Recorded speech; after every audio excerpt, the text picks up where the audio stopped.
There we are. All right. Good afternoon, everyone. My name is Steve Keller. I am the curriculum developer of online platforms and programs for the YMCA's Youth Cannabis Awareness Program, or YCAP. And on behalf of YCAP, I would like to welcome you to today's national webinar titled Talking with Youth About Cannabis. Now, I would like to acknowledge that I am presenting from Peterborough, Ontario, Canada, upon territory of the Mississauga Anishinaabe, adjacent to the Haudenosaunee territory. I've been very fortunate to spend the entirety of my life in these areas and in this community, whether that was growing up 15 minutes west of Tyendinaga and spending a great deal of time with my family in the area, or more recently being able to work with communities including Curve Lake, Alderville, and Hiawatha over the last 6 years. And I certainly encourage those of you who are listening to take time to engage with and connect with the Indigenous communities in and around your area to learn as much as you can. I'll also turn the mic over to my co-facilitator today. Emma, would you like to take a moment to introduce yourself? Yeah, of course. So hi, everyone. My name is Emma Schmitz, and I'm the Alberta Education and Awareness Coordinator here with the YMCA's Youth Cannabis Awareness Program. On my end, this presentation is taking place in St. Albert, Alberta. Very sunny and nice weather today, which is a really nice change for once. And I also want to acknowledge that the presentation is taking place on Treaty 6 territory, which is a territory that I'm really proud to live, work, and play on. Treaty 6 is also known as the traditional lands of the Cree, Dene, Stoney, Saulteaux, Blackfoot, and many others whose histories, languages, and cultures continue to influence our vibrant community. Treaty 6 is also home to diverse Indigenous people who we recognize as the original caretakers of this land and a vital part of our society.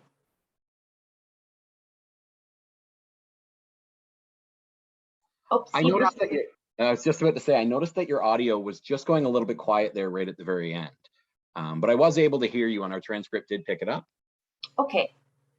Now I can hear you perfectly. It might have just been a little glitch in the audio. But welcome again, for those of you who are joining us, to our Talking with Youth About Cannabis presentation. Now, before we get into the meat of the presentation, I do want to note the importance of the title of this presentation. When we were first developing this workshop, it was initially titled Talking to Youth About Cannabis. And that sounds like a really simple change that we made.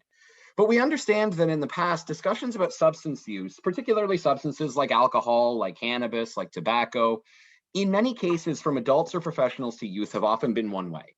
They've been lectures. They've been us sort of finger wagging and telling people this is exactly what to do and what to not do, or what not to do. The reason that we retitled this presentation Talking with Youth is that we would like to encourage those of you that are listening with the youth in your lives to be able to engage in a conversation about substance use, to be able to empower them to ask questions, to share any knowledge or any myths or misconceptions that they may have heard, so that we can try to clarify those and develop a sense of trust between the adults that are listening today and the youth in their lives. Now let's get right into this, shall we? Now, the Youth Cannabis Awareness Program does have an approach that we always discuss at the beginning of our presentation, and that is that, first of all, we are neutral about the topic of cannabis. Emma, how would you explain cannabis neutrality to our audience? Yeah, really. So what cannabis neutrality means is that, you know, we don't promote cannabis use, but we also don't judge individuals for using cannabis. We recognize that there's going to be, you know, individuals out there in our world, in our society, in this presentation that choose to use cannabis, that choose not to use cannabis. Regardless of where someone sits on that cannabis use spectrum, everybody should have equal access to knowledge about cannabis, the risks and harm reduction techniques. So if it's something that does come up in your life, you're able to participate in less risky behavior surrounding it. Absolutely, and I did like that you mentioned harm reduction. The second pillar of our program is that we do approach cannabis use from a harm reduction perspective, meaning that we are not trying to tell audiences that they must not use. Our program is not an abstinence-based just say no program. We do understand that abstinence is the most effective method to reduce harms associated with cannabis. However, since we understand that people can make their own choices, we do like to prepare them with strategies and skills that can reduce the risk of being harmed by cannabis use. And with that in mind, YCAP also does approach cannabis through a balanced perspective, meaning that we do explore both the reasons that people may choose to use, some of the possible or currently known medical benefits of cannabis, but we do also discuss the potential risks, harms and signs of problematic use when it comes to cannabis use, particularly with adolescents. Now, I have this conversation with youth.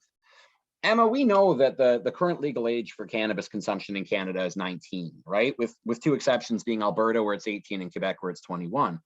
However, we do understand that it's important to begin this conversation, in many cases, even years before the point of legalization.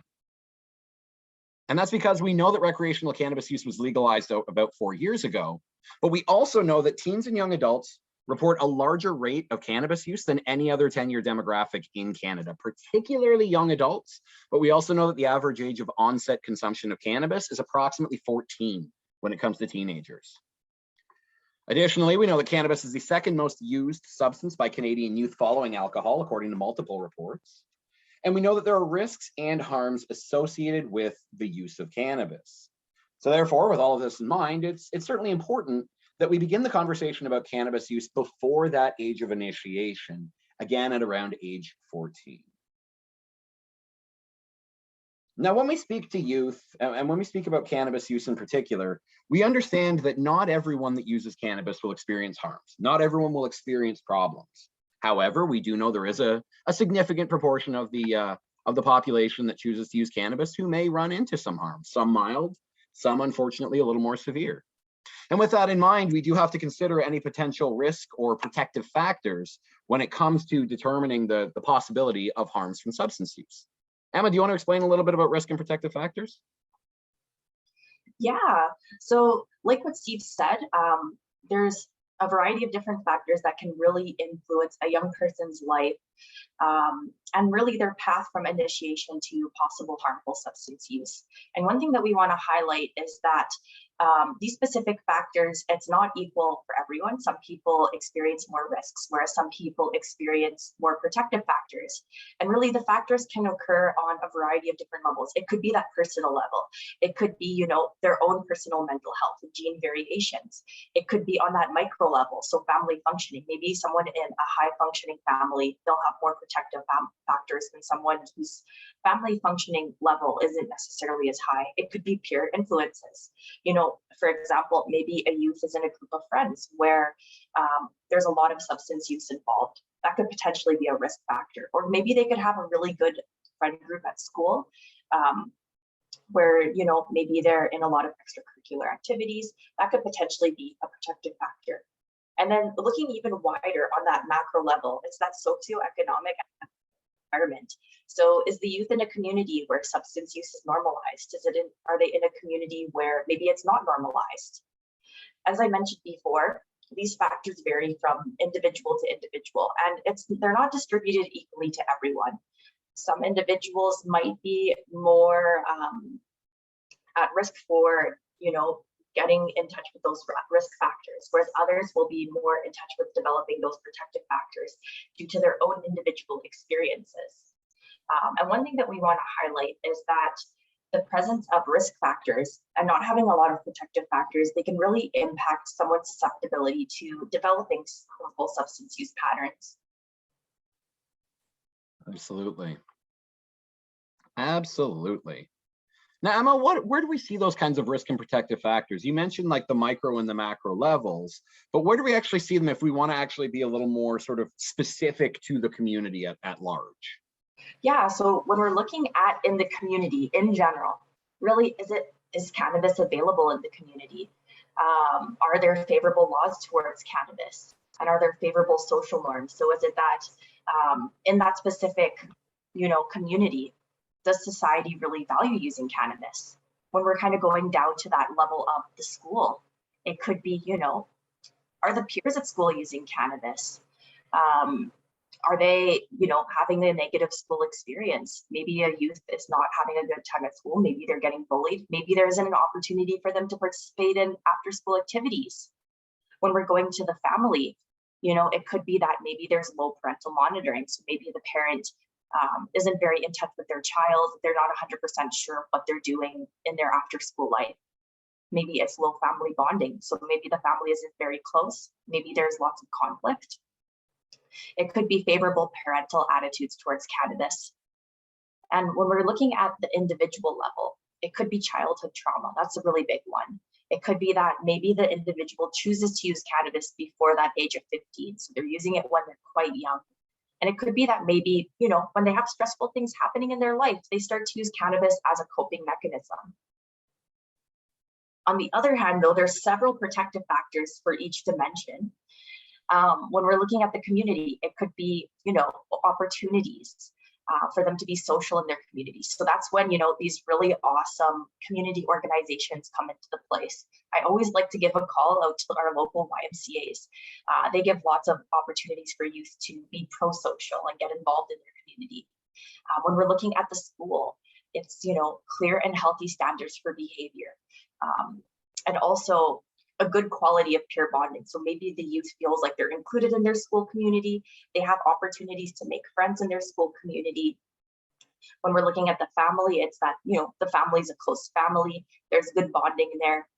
There's caregiver monitoring. So the parents know what the youth is up to when they're on their own and whatnot.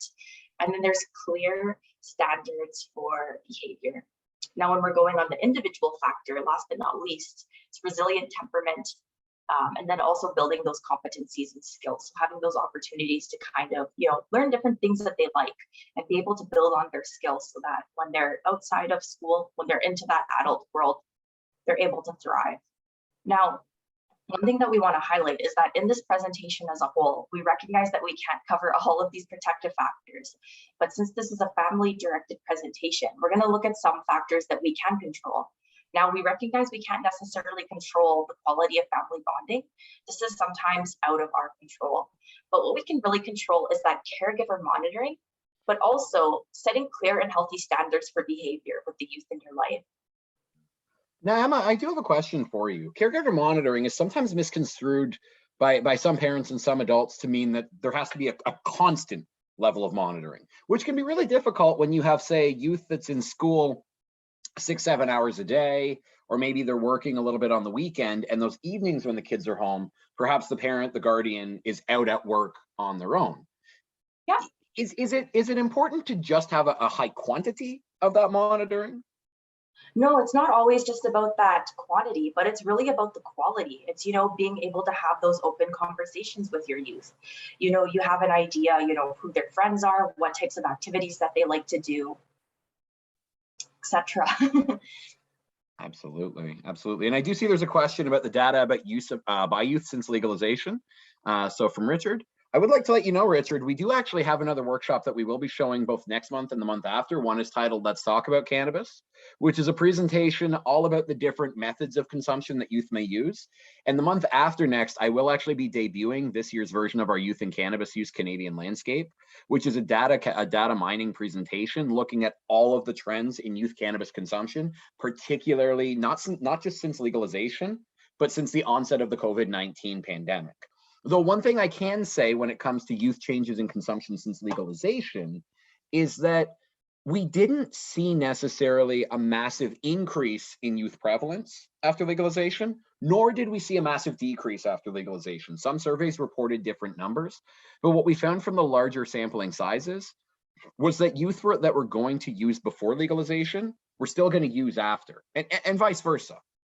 Now, the other thing about changes in health impacts, especially when you look at ER visits, early onset of psychosis, schizophrenia, whether these factors have been affected as we've seen youth consumption ongoing, many of the studies into this are still in their ongoing phase. And we will speak to some of the resources and some of the providers that do look into the current research on those trends towards the end of the workshop. Some data suggests increase in ER visits. I actually saw a similar report in the CCSA conference I was at last fall. But again, I don't have the numbers right in front of me to speak a lot about them today. All right. So, but thank you though, it's a great question. And I'm glad that you brought it up. Now we are gonna do a little activity. What we're gonna do before we actually get into strategies and conversation starters and skills for discussing things with youth is it's important that we as adults, professionals, parents, teachers, guardians, care providers, we need to reflect on our own perspective on cannabis before we can actually really have a conversation about it with the youth in our lives. So what we're going to do is I'm going to post a link in the chat, and we are going to go to a Jamboard. For those of you that have never used a Jamboard before, they are lovely. So what we are going to be doing is there's going to be a couple of questions you're going to see come up on your screen. I'm going to post this in the chat actually right now before I forget. Otherwise I will. Here we are. If you follow the link that you see here, this will take you to a Jamboard. Anyone can access it online. I'm also going to share my screen so you can see exactly what it will look like to make sure that we all wind up at the same place. And we're going to ask you a few questions about your own perspectives on cannabis. Now, you can provide your own answers right on the screen. The nice thing about Jamboard is these answers will be provided anonymously. So anyone bringing up anything that's personal, anyone bringing up anything that they know from their own experiences or their own research, they don't necessarily have to worry about themselves being called out or anything like that, because Jamboard is discreet and anonymous. So I see we've got about 30 some odd people that are currently in. Oh, looks like the number is still going up. So I'll give you a few moments to get started. And now when you open up the Jamboard, you will see this lovely panel with a presentation title slide saying Talking to Youth About Cannabis. Now the first slide is just simply that title presentation. But what we're going to do up at the top where it says next frame is we're going to jump ahead to the second slide. And the first question I have for you is this. What are some stressors that you experienced in your youth? Now, the way you can answer this on Jamboard is on the left-hand side, you will see these options in this control panel, including a pen, an eraser, a select key, but you also find a sticky note. And if you click on that sticky note, you can provide your answer here. And when you do and click save, it'll pop up on the screen and we can move them all around to take a look at everyone's answers. Now, I did see there was a question here in the question panel. Oh, the Jamboard link? No problem. I will provide it again. For those of you that missed it, it is right there on the chat panel. All right. So what were some stressors that you experienced in your youth? The other nice thing about having the extra block of time, Emma, is we have a little more time to dredge through these today and really kind of like explore them. All right. A lot of responses. This is awesome. So I'm seeing a lot about school, belonging, anxiety, depression, anxiety, mental health, fitting in, body image, perhaps mental health issues, not necessarily with the self, but siblings, parental divorce. My parents divorced when I was 4 years old. And it changes a lot in your life when you have to go kind of from one family to the other. Now we see peer pressure, body image, culture shock. Perhaps we have new Canadians that are listening in today, or people that have maybe moved from one spot locally to another, or again, have moved countries altogether. Perhaps growing up poor in a sort of a lower class sort of setting or backdrop. Social media, family dynamics. I always love these because there's so many things we can really explore here. And with all of that in mind, with all of these stressors, there's such a wide array of stressors in our lives. The next question that we're going to see on the next frame is, what's your current opinion about cannabis use? Some youth will say that they use cannabis to deal with the stressors in their life. Maybe they say they use it for entertainment. Maybe they say they use it out of curiosity. But what's your current opinion on cannabis use? And are you concerned about cannabis use by young people or by youth in your life? I see concerned about youth using it before the age of 25. Someone talked about it being a gateway, perhaps. Someone's concerned about psychosis. Absolutely. An interesting thing that we've actually seen about the gateway theory over the last number of years is when the gateway theory was proposed back in the 1970s, it was based on a report that was studying adolescent consumption of substances. I believe it was in the United States I think it was New York. What a lot of the research was looking into at the time was into the stigmatization and sort of the negative perceptions of cannabis. But what the research actually found were actually more predictive of further substance use was the use of multiple different substances. And two others that they found were also predictors, not necessarily cannabis, were actually tobacco and alcohol. And the thing about saying that cannabis would be the sole sort of gateway drug to other substances is that if that were the case, and we know that rate of cannabis consumption has been increasing, especially with young adults and adults over 25 steadily for the last about 12 years, we should have seen a similar increase in the rate of consumption in other harder substances, but we haven't. Now, as I said that, I see a pile of responses coming up here. What are some of them that you see here, Emma? Yeah, a lot of them have to do with, for example, people under the age of 25 or maybe even under the age of 15 using cannabis. I've also seen lots to do with, coping, for example. And then there's also some individuals that mention that, they're not super alarmed about it, but they do have their own concerns and that it should be used in moderation. I've also seen, people concerned about maybe the risks of psychosis and schizophrenia that could come from using cannabis, especially if you have that mental health family history of psychosis or schizophrenia. And to those of you that are curious about the potential links between cannabis and psychosis, one thing I would recommend that you look at is what's known as the Cannabis and Psychosis Program through the Schizophrenia Society of Canada. They've explored a great deal of the research and the potential link between cannabis, psychosis, and early onset psychosis and schizophrenia. And in fact, they recently released a self-guided module created for youth and even young adults about cannabis and mental health literacy. In fact, we're actually going to be sharing a link to it at the end of the presentation. It's a wonderful module. We'll talk a little bit more about that towards the end. But yeah, there's a whole ton here. I'm loving the degree of engagement we've got. I've seen lacing come up a couple times as well. Yeah, and I've seen some fascinating things about laced products, especially in the illicit market. Now, a lot more of the research and data I've seen about lacing tends to come more out of the American news than out of Canadian news. But some of the things that we see cannabis potentially laced with are actually things like household products and cleaners, but also more so bacteria and mold, especially from illicit products that aren't cleaned or treated or prepared properly. Emma, you were mentioning, was it the vapes, the illicit vapes being laced or containing some other foreign products too? Yeah. I actually heard from my provincial regulator that there were some reports of finding illicit vapes with little shards of glass in them. And then they also talked about finding illicit, dried cannabis that, like you mentioned, Steve, has mold on it and different contaminants. Yeah.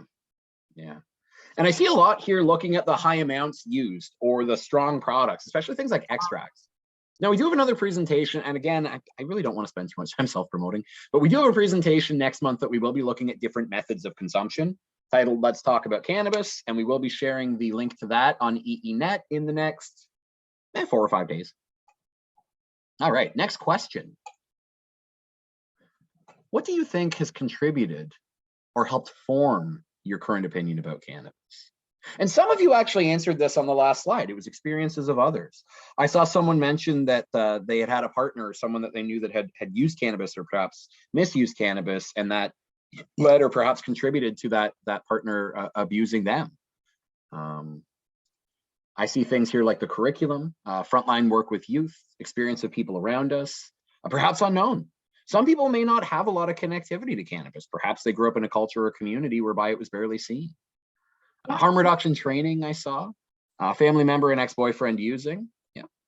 When I grew up, a lot of my friends were using, and I saw all sorts of different effects. Some very minor, some a little bit more serious. Media, that's one that just came up. Media, yeah, media is a great one.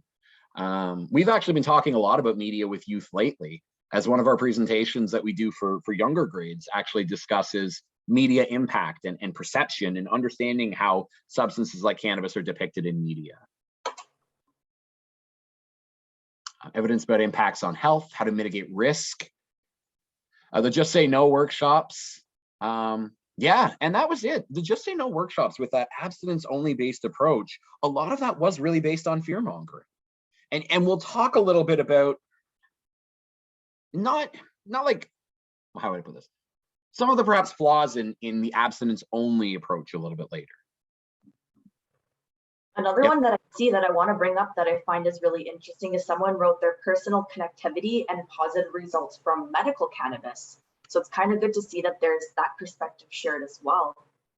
Absolutely. I used to work with a trainer at one of the local Ys that I used to work at, that she had to retire due to symptomology of MS. And she mentioned that when she started using cannabis, she never would when she worked because she was afraid to use it. She found actually after she retired due to her MS and began using cannabis with sort of a medical observation and prescription, it actually helped with a lot of her symptoms. So, all right.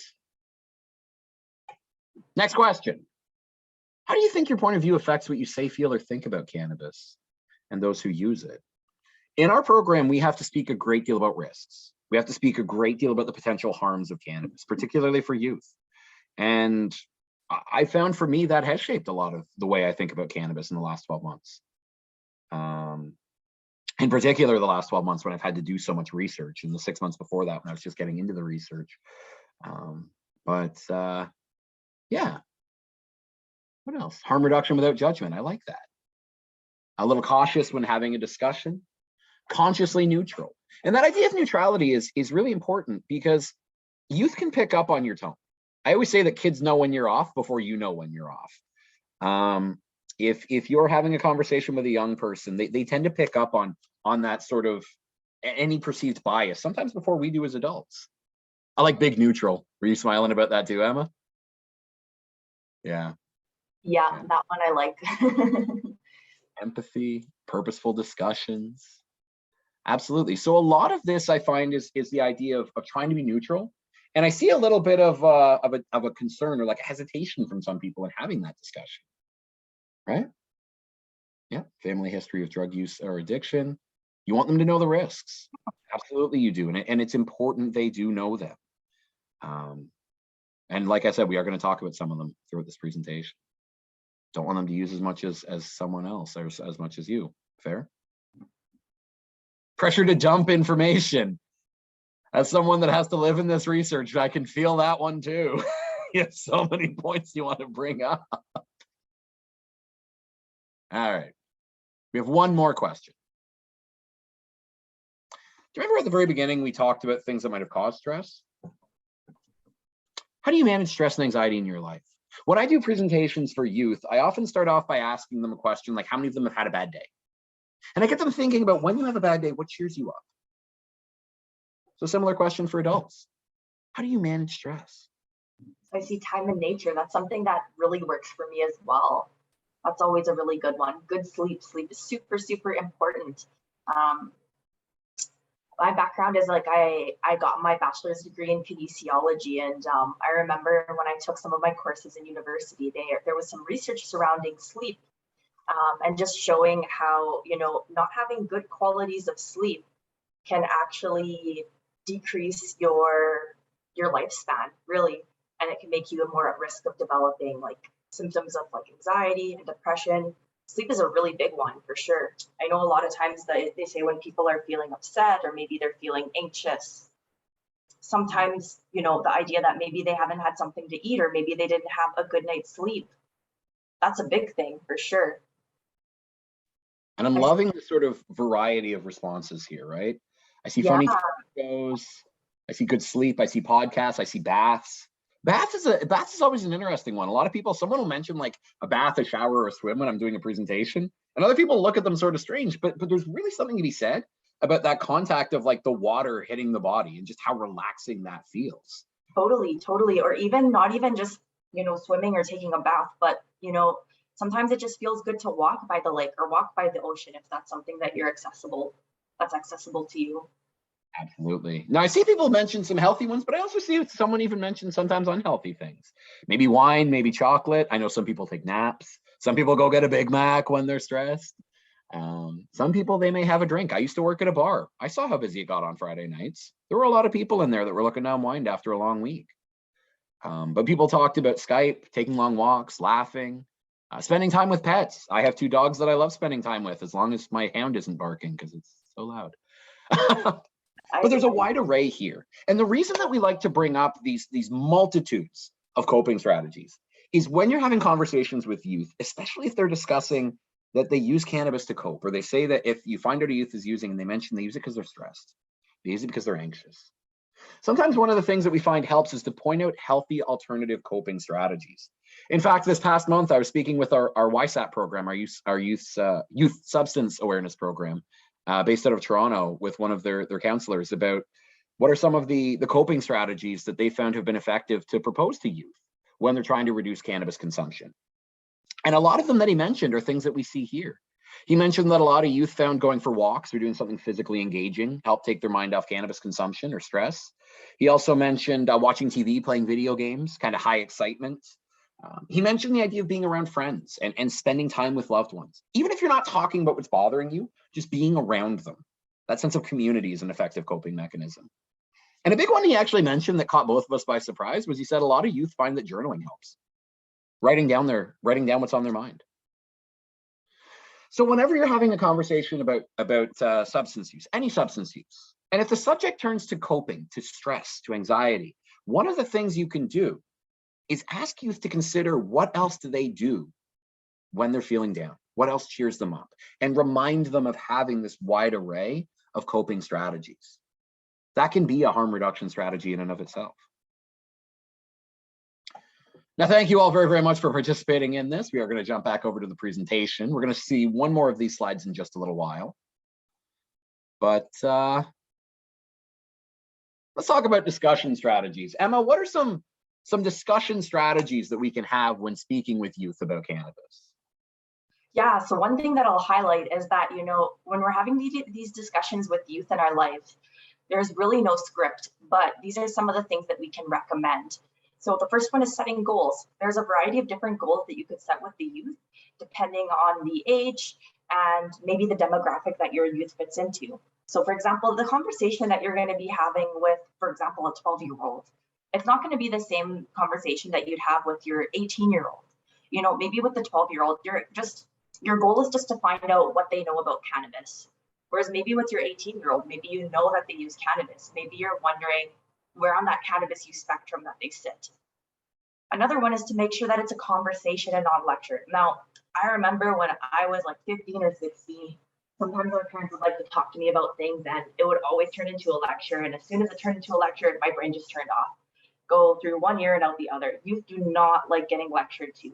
So if you make sure that it's equal conversation where you have an opportunity to build rapport and talk back and forth, they're going to be more receptive to it. Another one is stay educated and know the facts. You can give yourselves a pat on the back because you're here today and you're getting started in your education journey. And there's a variety of different resources out there that are peer-reviewed and neutral, such as our program, that can give you more information and facts about cannabis use so that, before you have that conversation with the youth in your lives, you're ready to go. Another one too, and I mentioned this as well, identifying where on the continuum of use your youth is. So maybe if they're 12, that might not be as big of a concern. Maybe it will be, but maybe when they get over a bit higher up in those teen years, that's something that you might be more curious to know.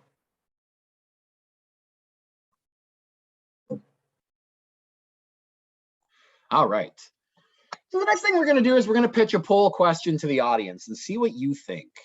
Which of the following are examples, and you can answer more than one, of goals that you could set for a conversation with a youth about cannabis use? And we're going to launch this as a poll. Is it to ensure that they never have and never will use cannabis in their life? Maybe. Is it learning what their cannabis knowledge level is and whether they've used before? Maybe. Is it to provide the youth with websites where they can do their own research? Or is it to express concern, real legitimate concern about their use, and provide the youth with support resources? What are we thinking? And again, there's multiple answers you could have here. Seeing a lot of votes coming in quickly. A lot for B, a lot for D, a lot for C. Yeah, it's almost an even split more or less, but it looks like the majority of the crowd is leaning towards B. Absolutely. Now, I am still seeing votes come in, so I'm going to give it about 5 more seconds for people to kind of think about this one. We'll close it up in 4, 3, 2, and 1. Poll is now closing. Thank you to those of you that have participated. If for those of you that weren't able to, quite all right. We'll talk about some of the results here. I'm going to share the results here. We see about 76% saying B, 53% D, 42% saying C, and 0% saying A. Very interesting that no one really voted with A. Especially when we consider that for, was it 35 years? We used to hear the abstinence-only programs that said, just say no, don't do this, don't do this. But why do we know that's not an effective strategy? Well, we know that option A is less effective because we want to make sure that we're having a collaborative conversation with youth instead of giving orders. Emma, you mentioned that when your parents would lecture you or feel like they were lecturing you, you kind of shut down, right? This is something very consistent with what we've seen in the research about the efficacy of lecture-based discussion. That's why we've tried to incorporate these polls, the open discussions, the live polling, the jam boards, is we want this to feel less like us just rambling at you and having a conversation with you. Because if we just simply say to youth, don't do this, don't do this, don't do this, that may not be as effective, especially when we know that most people aren't as effective at associating with negative messaging as they are with positives. For example, instead of saying, don't drink and drive, the message that we hear now is, if you drink, designate a driver. And even you don't even necessarily have to say if you drink, it's designate a driver, plan ahead, call a cab. Those are positive messages. You're giving them a real strategy instead of telling them what not to do. We also know that option C is a little bit less effective. C was that idea of leaving people with resources because we want our goals to be collaborative in nature. So it's something that an adult and a youth can do together. So the difference between C and D, whereby we say that we want to leave them with a resource, is that we show them one they can look at with you. This is a goal that's constructive and it provides an opportunity to show empathy and also support. It also really helps for the adult that maybe has questions of their own. Say a youth asks them a question, they get stuck and they're like, oh my goodness, what can I say back? Offer to look it up together. Let's find out. Where can we go to look that up? And there are great resources we're going to show you to help out with that too. Emma, do you want to take poll question number 2? Absolutely. So we're going to launch poll question number 2. So this question is, which of the following is not an effective strategy for having a productive conversation about cannabis use with youth? Is it A, letting the youth guide a conversation about the effects of driving high? Is it B, remaining calm when the youth discloses past cannabis use? Is it C, dissuading use by showing testimonials from youth who experience cannabis-related harms? Or is it D, talking to a youth about what their friends think about cannabis? So the answers are coming in.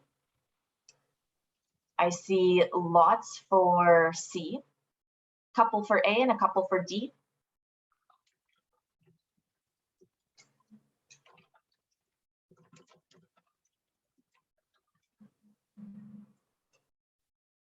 All right, so I see we've got, a lot of votes there for C, a couple for A, a couple for D.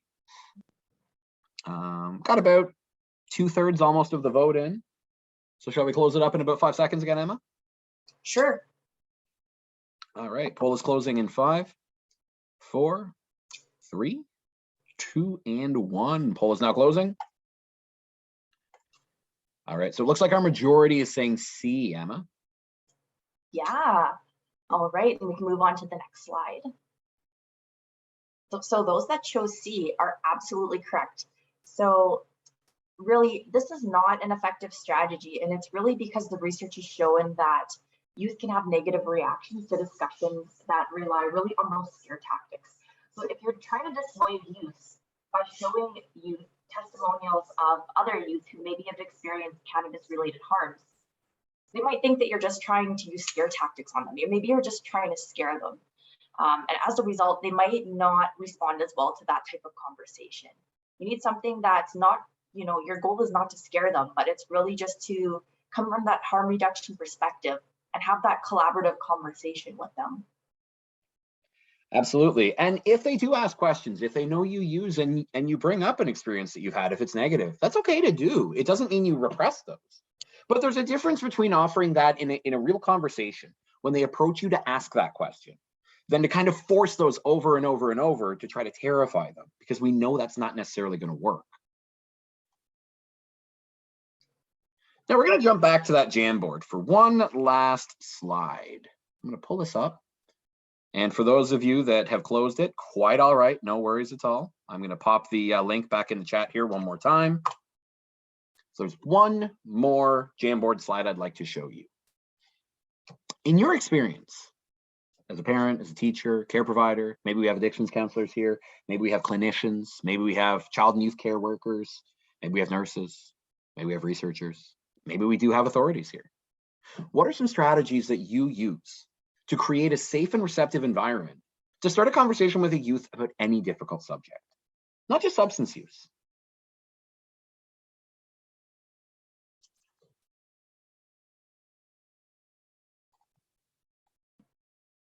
Nope. Screen jumped away. All right, so I'm seeing meeting them where they're at, while driving with them in a vehicle. That's one that I've actually heard a lot in my past presentations of this, actually. There's a lot of adults like talking to their youth, maybe when they're in the car, because it's maybe a neutral area where both parties can be there together and they have to kind of be present to have that conversation. Validating their emotions, that's a really big one.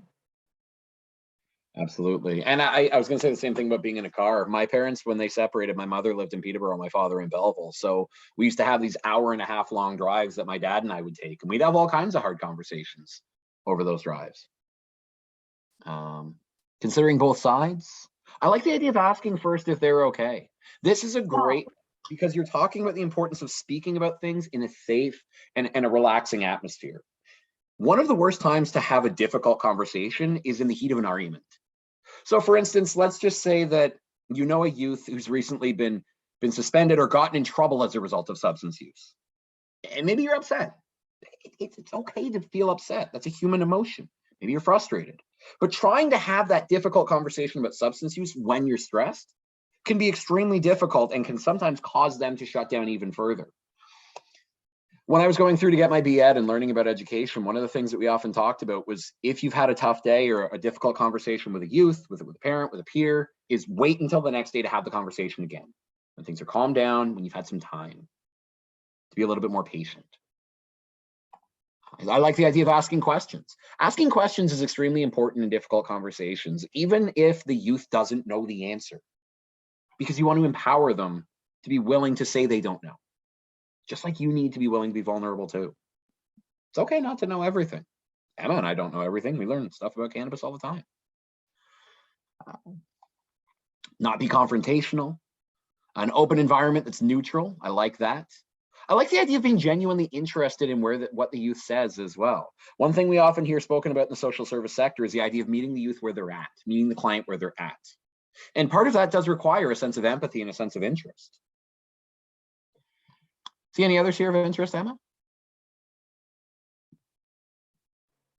Yeah. Let me see.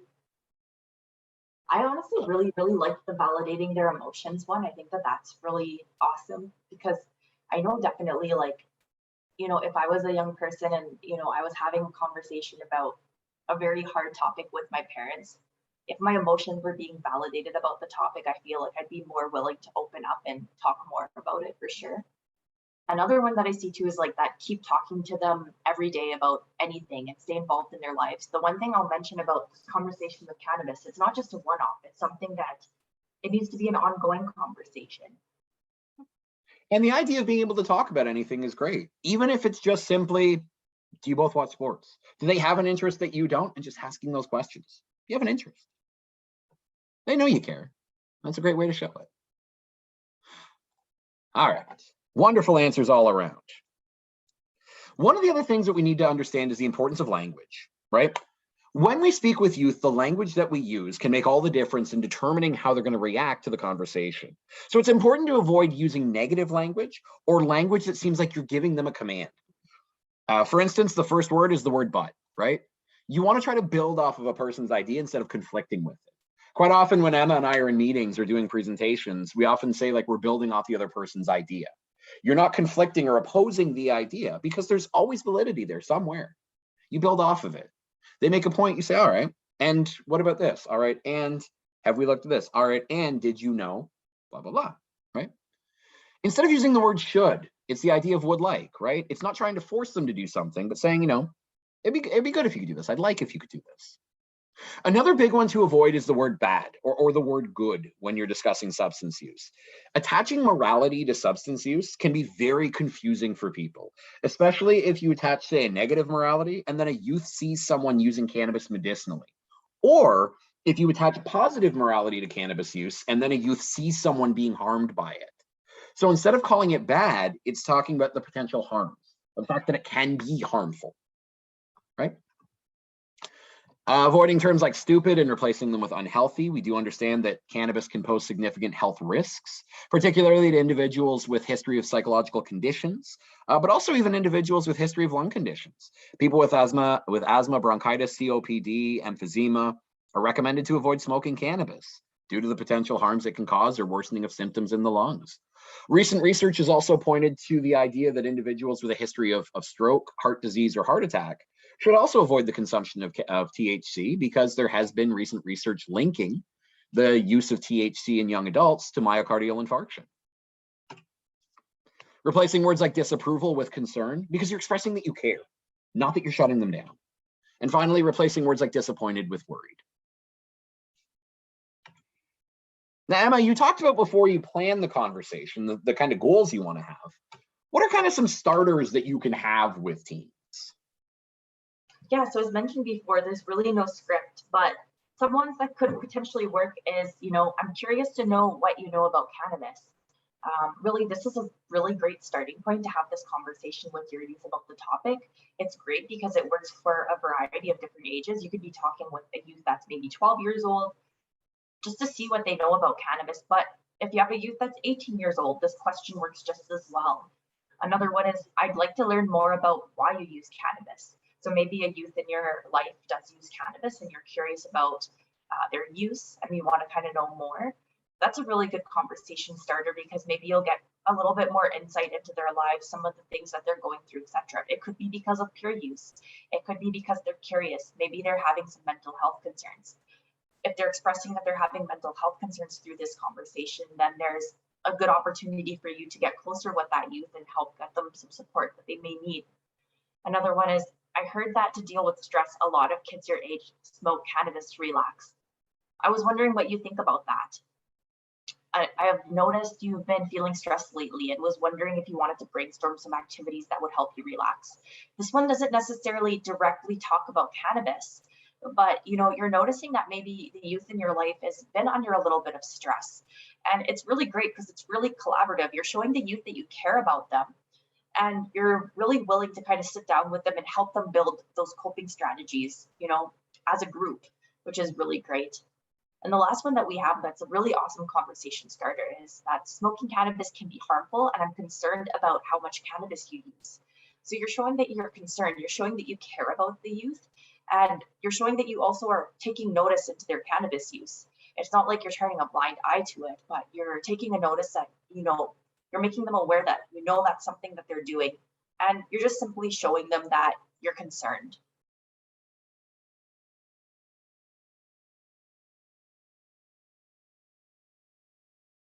So one thing that I'd like to highlight is that, as I mentioned, there really is no script to having these conversations, but really important to be direct with the youth and making sure that you respect them. Because if you show them respect, there's a good chance that they will show you respect back.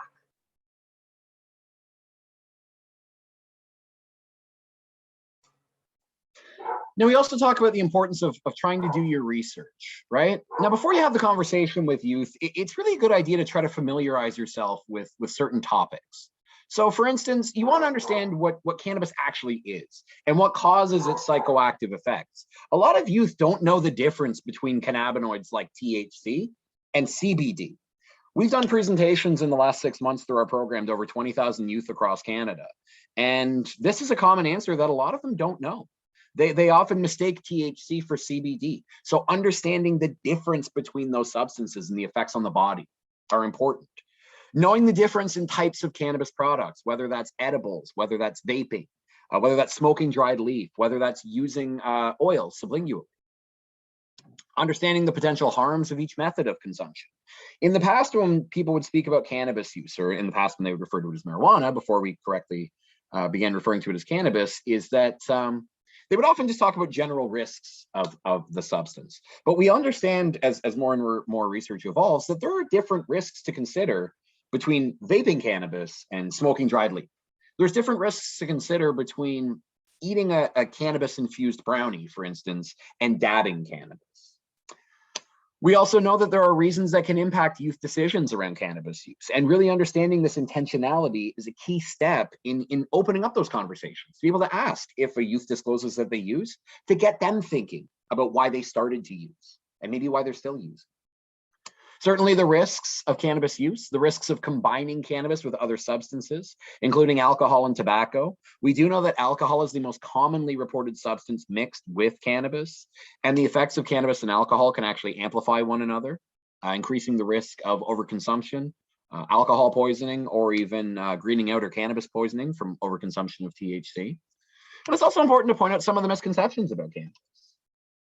And again, our program works to do this with youth, but there are excellent resources where you can find even more information about this as well, including the CSSDP Sensible Cannabis Education Toolkit, as well as the OPHEA's Cannabis Education Resource for schools. I know it's specific to Ontario, but the resource is excellent to use across Canada.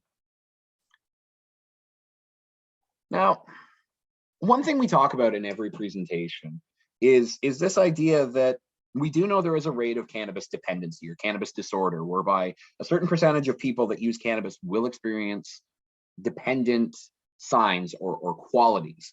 But we also understand that it's not necessarily a straight line leading from no use that always ends in dependency.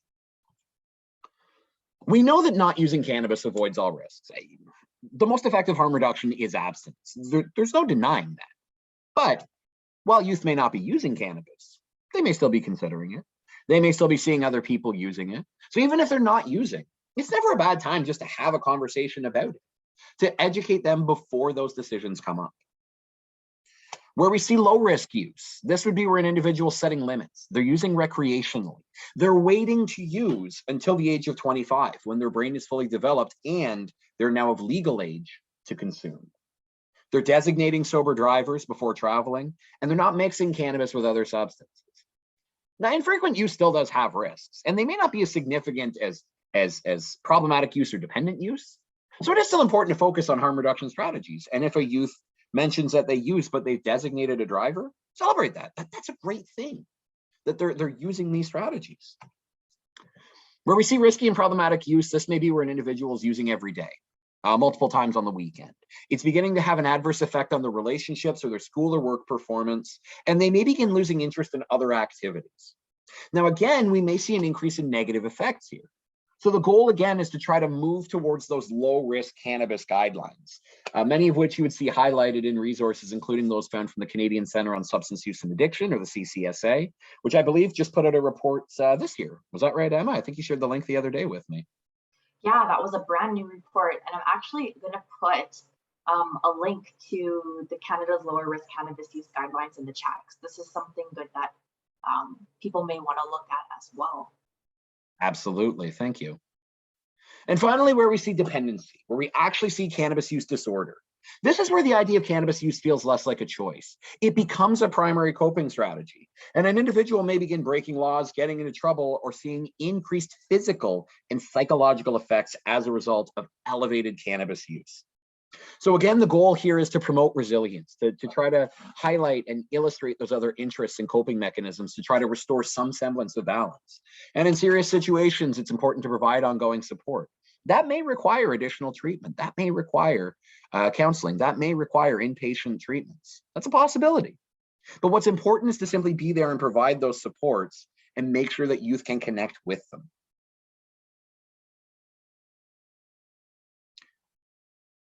We have a presentation in YCAP. It's called Cannabis and the Developing Brain. It's a long module. It's about 60 minutes long, looking at all of the different impacts of cannabis use on a developing brain. But if we're going to speak about some of the risks about it in this presentation, what we like to point out is that the brain is still developing until the age of 25. And we know that cannabis use during adolescence can have adverse effects on learning, memory, attention, motivation, problem solving, and decision-making skills. As the segments and portions of the brain that are still developing, research has been showing on an increasing basis, may be adversely affected, not only by the presence of THC, but the effect of THC releasing certain neurotransmitters in the brain, including dopamine. And the effects of these synthetic releases may cause adverse effects to a developing brain. So with that in mind, we mentioned that it's important to avoid potential harms to the brain by avoiding or delaying use until the age of 25. Emma, what are some of the impacts of cannabis use potentially to academic performance?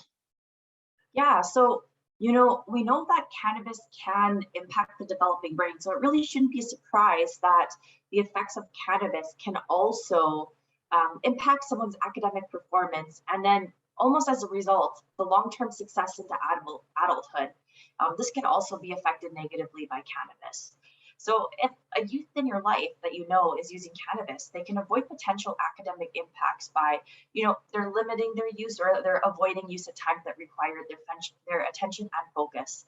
So it could be, not using cannabis before school, not using cannabis before studying, before a major exam, if they have a part-time job, having good references on your resume from your part-time job in your youth that can help you get better jobs and hence affect your long-term success into adulthood.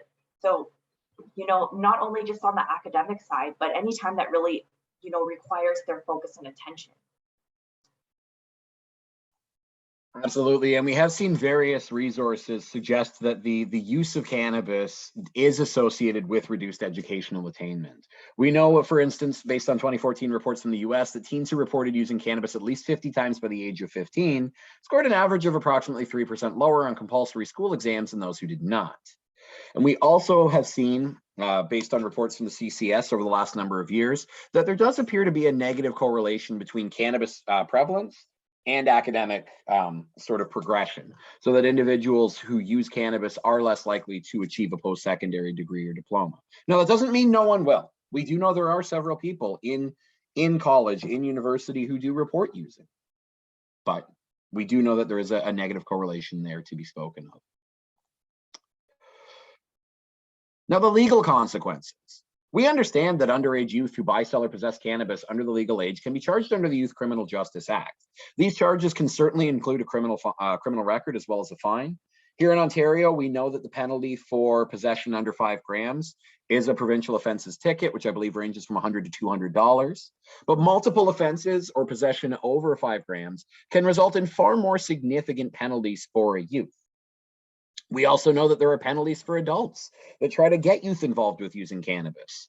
Adults who try to sell or give cannabis to a minor can face fines of significant amounts, between $50,000 to $250,000, based on the province. And we also know that adults who attempt to use youth to commit a cannabis-related offense, meaning a legal-aged Canadian who attempts to make a youth traffic cannabis for them, deal cannabis for them, or steal cannabis for them, that adult can actually face charges and the potential of incarceration or imprisonment for up to 14 years in a federal prison. It is a serious offense under the Cannabis Act to include youth in illegal cannabis activity. What are the impacts of cannabis on driving, Emma? Yeah, so we talked already the idea that cannabis can impact the developing brain. Now, regardless if someone has a developing brain or not, cannabis is going to affect your brain in a variety of different areas. What they found in terms of impaired driving, research has shown that, the motor vehicle crashes, they're the leading cause of fatalities for youth between the ages of 15 to 24. But also, getting back to that idea of how cannabis affects the brain, really it affects the areas that control concentration, reaction time, memory, and really the ability to focus, the ability to really understand distance between objects, facial and object recognition. There's a variety of different parts of the brain that cannabis use affects, and really it can cause really negative impacts on our driving ability.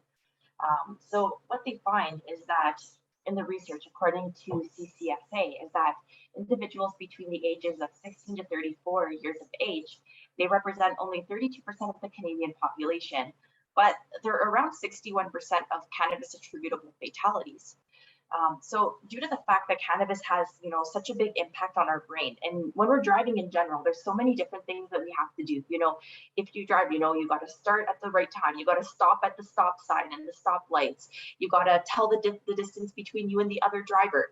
All right, you're going to make a lane change. That's a complete different story. Left-hand turns. All right, that's a whole story in its own.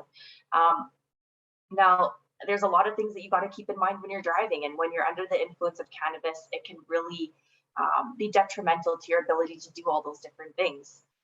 But what the statistics really show is that people that are between the ages of 16 to 34, they're really disproportionately represented in the cannabis attributable fatalities. And really one thing that we like to highlight is that when you're having this conversation with the youth in your life, because cannabis impairment can increase the risk of a fatal crash by 5 times, if you add alcohol and cannabis together into the mix, it increases that risk of up to 40 times. So really just when you're having that conversation with youth, making sure that they know the importance of, planning for transportation ahead if they're planning to go out and use cannabis.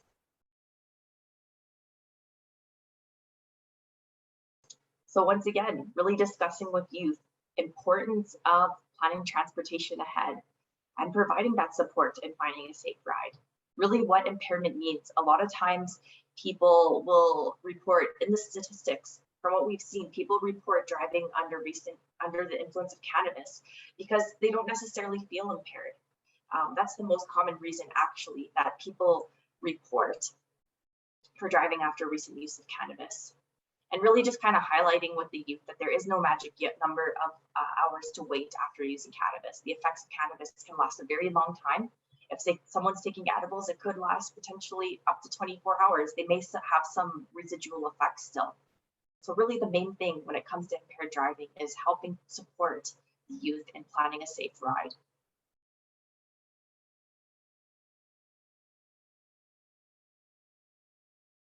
Oh, you're on mute. I was just saying I couldn't have said it any better. Now, when we look at the mental health concerns of cannabis use, we understand that adolescents who begin using cannabis regularly, particularly high THC products, statistically, they are more likely to experience psychotic symptoms and are more at risk of developing schizophrenia. Now, this is especially the case with individuals who have a medical history, either personal or a family history of these psychological conditions. This is not to say that every single youth that uses cannabis will experience these conditions, but there is certainly a risk there, and increasing evidence is showing a link between early onset of cannabis use and the early onset of psychosis, psychotic symptoms, and even schizophrenia. We also know that cannabis use disorder is significantly higher amongst those who report using cannabis during adolescence versus those who began using after the age of 25. The rates are about 1 in 6 versus about 1 in 10 or 1 in 11, right? So finally, it's important to understand that we want to lower the risk by reminding youth that if they're certainly under the age of 25, but especially if they're teens, and if they or their family has a history of mental health disorders, whether that's bipolar, schizophrenia, or psychosis, it is important to avoid or limit the use of cannabis products, especially those that contain significantly higher levels of THC. And if a youth doesn't know how much THC is in their cannabis, which we know about 30% of youth don't actually know that. One thing that you can mention to them is that we know that vape juices, e-liquids, and concentrates can contain anywhere from 80 to even 95% THC. While dried leaf cannabis, the highest potency we currently see in the plants is usually up to about 30%. And it is usually significantly higher in the illicit market than it is in the legal market. Now, cannabis use disorder, what does that actually look like? We talk about this increased risk of a CUD or cannabis use disorder. So we have to point out what it actually looks like. Now, having 1 or 2 of these symptoms does not automatically mean that someone, quote, has a cannabis use disorder. Many people may experience one of these signs at some point in their life if they use cannabis. It may not mean that their use has become disordered. But are they using cannabis for longer or in a larger amount than recommended? Are they expressing a desire to cut down, but are not successfully being able to? Are they struggling with symptoms of withdrawal, whether that's nausea, whether that's fever, whether that's anxiety when they can't use? Are they spending a significant amount of time acquiring, using, or recovering from the effects of cannabis impairment? Are they experiencing frequent cravings and urges to use? Is the cannabis beginning to interfere with their ability to complete responsibilities at work, at home, or at school? Now, are they continuing to use cannabis even when it's causing problems in relationships? One thing that we know can be a sign of problematic use is increased conflict about substance use. If someone is identifying that they're concerned about someone else's substance use, and this causes conflict, this causes friction, this causes disagreement, sometimes the person that's using the substance can't actually see the problems that are going on. If an individual is giving up important social, occupational, or recreational activities due to use, if they're continuing to use even when it puts the individual in danger, or if it puts the individual in danger, are they using cannabis even when the individual has a physical or psychological problem, whether that's a heart condition, a lung-related illness, or psychological condition that could be worsened by use? And are they having to increase the amount of cannabis consumed to get the effect they want? Are they developing a tolerance to cannabis? And finally, are they developing withdrawal symptoms, as we mentioned before, that may only actually be relieved by consuming more cannabis? Now, what about substance use hospitalizations? Now, in 2018, the CIHI reported that cannabis-related hospital stays for youth ages 10 to 24 were more common than hospitalizations for any other substance, which included alcohol, fentanyl, and heroin. Now, cannabis use was documented in 40% of hospital stays for youth that reported harms by substance use. But this doesn't mean that 40% of them, it was cannabis alone that may have put them in the hospital. In 22% of those cases, it was that cannabis use was the substance reported as having caused harm. Now, some of the issues that were associated with cannabis-related harms resulting in hospitalization did include psychotic episodes, perhaps caused by substance-induced psychotic episodes, high levels of THC, consuming a large amount of cannabis over a very short period of time, especially for youth. It could be the onset or worsening of symptoms of major depressive episodes, social anxiety, again, psychosis or schizophrenia. For others, it was slip and falls, accidents, or things that they had done while they were impaired that resulted in an injury. Maybe they were involved in a collision while driving. Maybe they were in a car and were injured by someone else who had used cannabis. And it's also worth noting that hospitalizations do not capture treatments or death outside of inpatient stays. And we know that for every one hospital stay reported, there's about 5 visits to the emergency department as a result of substance use overall. Now, I see we've got about 20 minutes left in the presentation. I think we've got about 5 more slides before we wrap up. Emma, what could you say about the difference between peer pressure and peer selection? Yeah, so that's a really good question, Steve. When we're talking about peer pressure, it could be something that's maybe real or imagined by the youth. It could be that kind of that direct pressure that the youth feels. Maybe their friends are saying, you know, use cannabis or we won't be friends with you. Or it could be potentially that, you know, all of their peers are using cannabis and they kind of feel that internal pressure that they should try it as well. Now, when we're talking about peer selection, on the other hand, that's when, you know, youth are selecting peers that have similar interests, similar mindsets to themselves. It could be that a youth is selecting a group of, to be friends with a group of youth because they use cannabis, and cannabis is something that they're interested in using. So they're really putting themselves in an environment where they're more conducive to do something that they already want to do. Now, when we're looking at different social factors in cannabis, when we're looking at peer pressure or peer selection, there's evidence that really support both of these. One thing though about peer pressure is that it's really been critiqued overall for being too simplistic to really explain that association between that peer network, but also drug use. Peer selection, on the other hand, is more likely predictive of someone using cannabis. Really, like I mentioned, youth are putting them in groups with other youth that have similar ideologies, similar wants and desires. So if your youth wants to use cannabis, they're going to find friends who also do use cannabis. Another thing too is that when you're having this conversation with the youth in your life about cannabis, really giving them that idea. You know, a lot of times youth overestimate peer use. So really telling them about, you know, the percentage of youth out there in Canada that actually use cannabis could be helpful. So there's that big misconception that a lot of youth have that, you know, everybody is using. But what we find in the statistics is that, you know, by grade 12, it's actually less than 50%. It's also important to point that out, not just for youth, but for parents as well. Sometimes adults, when they have a conversation with youth about cannabis, they talk about this idea that everyone is doing it. And they use that as a lead-in to try to have a conversation about safe consumption or about abstinence. But what the research has found, the youth tend to cling to is not the second half of the conversation. It's the idea they start hearing everyone's doing it. And if a youth believes that everyone is doing it, especially when people they trust, parents, teachers, educators, are telling them everyone's doing it, the youth is going to be more likely to try using cannabis as well. So instead of opening up a conversation with, well, I know all your friends might be trying it, it's important to actually point out that only about 1 in 5 youth under the age of 19 report the use of cannabis, and the majority actually don't. And I've seen that in multiple national surveys over the last number of years, even since legalization. Where we've seen the largest increase is young adults and adults over 25 to a lesser extent. So Emma, what are the protective strategies when we look at peer pressure versus peer selection? Yeah, so when we're looking at peer pressure, it's really just empowering your youth to say no. It could be that maybe you're going through like mock scenarios with them where they have to say no.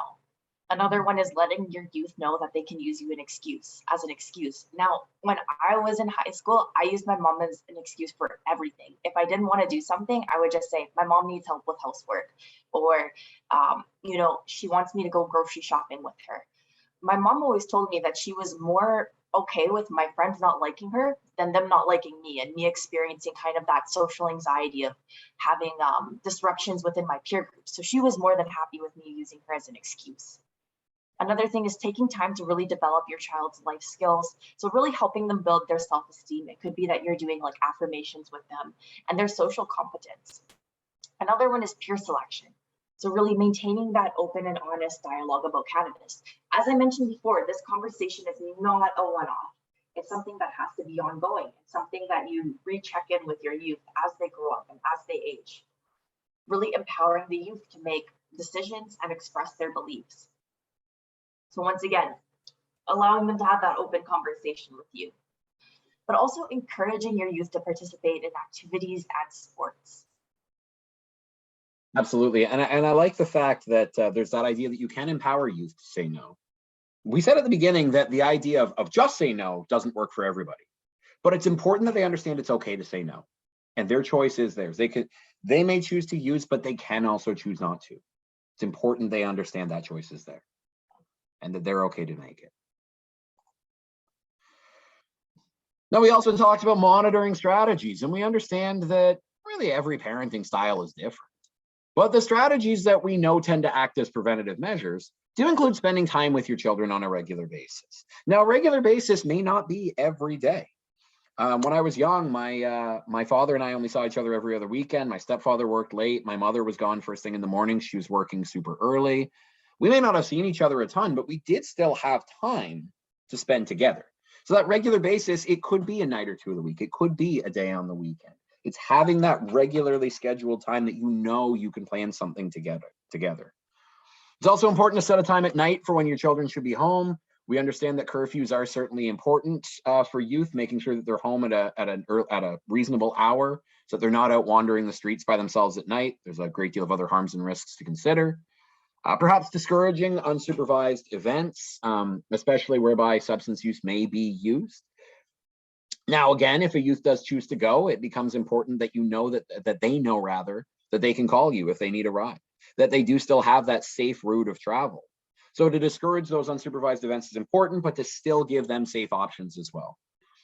And certainly to provide opportunities for extracurricular activities. If your youth is interested in sports, getting them looking at some teams, whether that's at their school, whether that's rep league in the city, whether that's even just recreationally playing those games, getting them to do the things that they enjoy and taking an interest in them doing it. What are some other preventative practices we can suggest, Emma? Yeah, so it could be that, you're an active member in your youth school.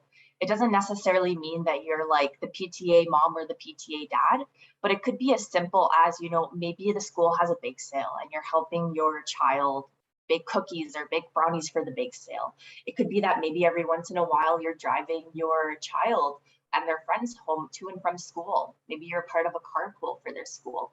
It could be that maybe the school has like a winter concert for the band where they have their soccer games, their basketball games. Maybe you're able to attend those every once in a while.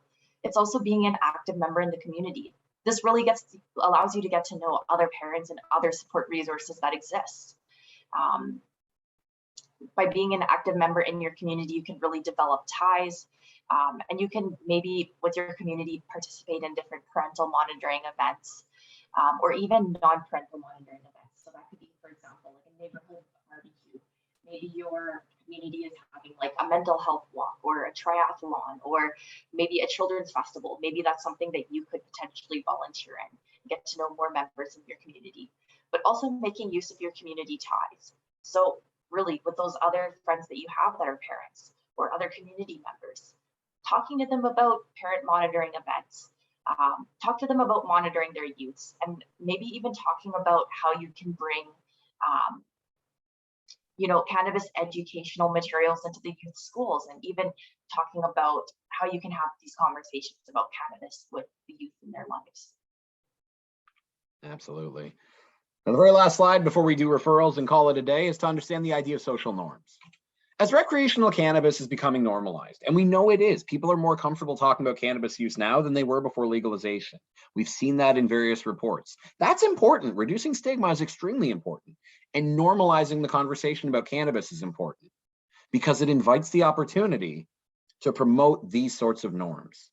That it's not safe to drive after using cannabis or to ride with others who've recently consumed. So normalizing a conversation about safe travel. If you know your youth is going out for the night, making sure they have a safe ride home, helping them plan that and making sure they have a fallback plan. Being mindful about the places and times cannabis is consumed, not just for the youth, but I mean, if a parent or an adult is using themselves, to set that positive example. Are they using right before they go to work? If so, what example is that setting for the youth that's maybe being told they shouldn't do it before going to school? Respecting an individual's choice to consume or not consume cannabis. And to understand that cannabis should be stored safely away and out of reach of children, and certainly out of the reach of small pets. Now, if you or someone else you know is using cannabis or using a substance and you're concerned about use, there are free and confidential services available all across Canada. We have a list of them up here on the screen, but you can also visit our website to find this list as well. And I'll be posting the link here in the next couple slides. So all of these that you see here nationally, you'll be able to see on our website too. But another one that we like to point out for youth is Kids Help Phone, as well as Good to Talk for those post-secondary age youth. Charity providers like Kids Help Phone operate counseling centers across Canada, as well as offer community engagement initiatives through both staff and volunteers across the country. Kids Help Phone, youth can access through kidshelpphone.ca or by calling 1-800-668-6868. And this could be if they have questions, not just about cannabis use or about substance use, but if they have questions about mental health, about relationships, about money, about development, about gambling. Good to Talk is a post-secondary equivalent supporting youth as they transition into early adulthood, helping them with topics including depression, anxiety, substance use, academic stress, personal or family relationships, loneliness, financial concerns, and many other challenges that we know that young adults face. Many of these service providers may offer educational resources, health and wellness programs, maybe learning hubs, wellness events. Some of them may help you learn how to provide support to someone else who's affected with an issue. Many offer outpatient services, as well as residential and inpatient treatment providers based on the provider you're reaching out to. Now, if you are looking for any more resources about cannabis, if you are a parent, if you're a teacher, if you're an educator, if you're working with youth, this is where we are going to do a little bit of self-promotion. Our website, the YCAP website, allows visitors to review education resources created by both our program, but also external links to many of the partners that we work with across Canada. You can learn more about our digital Youth for Youth contest, whereby young adults and teens are invited to create cannabis awareness raising media pieces for the chance to win cash prizes, or even if someone wants to book a YCAP workshop in their community. And I'll be posting the links here for these right now. Control-C. Set this to be everyone. There we are.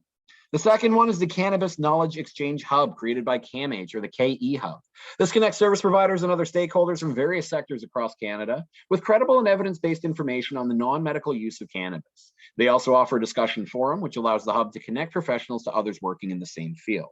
The website is also included in the chat, as I've just provided. And finally, earlier I mentioned that there is a program that we know as Cannabis and Psychosis, funded through the Schizophrenia Society of Canada, who recently created a self-guided module looking at cannabis and mental health literacy. This was created by Youth for Youth. It is a free 90-minute online course exploring a range of key issues regarding cannabis, from understanding why people choose to use, demystifying the endocannabinoid system, which we also explained in one of our presentations on brain development, the impact of legislation on communities and harm reduction bases, To learn more, you can visit the website cannabisandmentalhealth.ca. Now we are wrapping up. I want to thank you all for joining us today. Like I said, we extended the length of the presentations from 60 to 90 minutes that we could make sure that we could really explore as much of this content as possible. Now, if you do have any questions, we will be sticking around for the next several minutes. Please take the time to fill out our post-workshop survey. You will also be getting a follow-up email in the next 24 hours that includes the survey, as well as the resource links that we just shared. I see some thank yous coming in. Thank you, Ruth. Thank you, Alexandra. We really appreciated your presence today. And we certainly hope that you enjoyed the workshop. Do you have anything else you want to add, Emma? No, I just want to thank everybody for joining today. It was really great to present to you all, and I really hope that you all enjoyed the presentation and were able to, take something from it. Absolutely. I couldn't have said it any better. So I will be stopping the recording at this time. Again, thank you all so much for joining. If you have any questions, you're certainly welcome to stay on the line. For those of you who do not, you are otherwise free to go, and we hope that you have a wonderful day.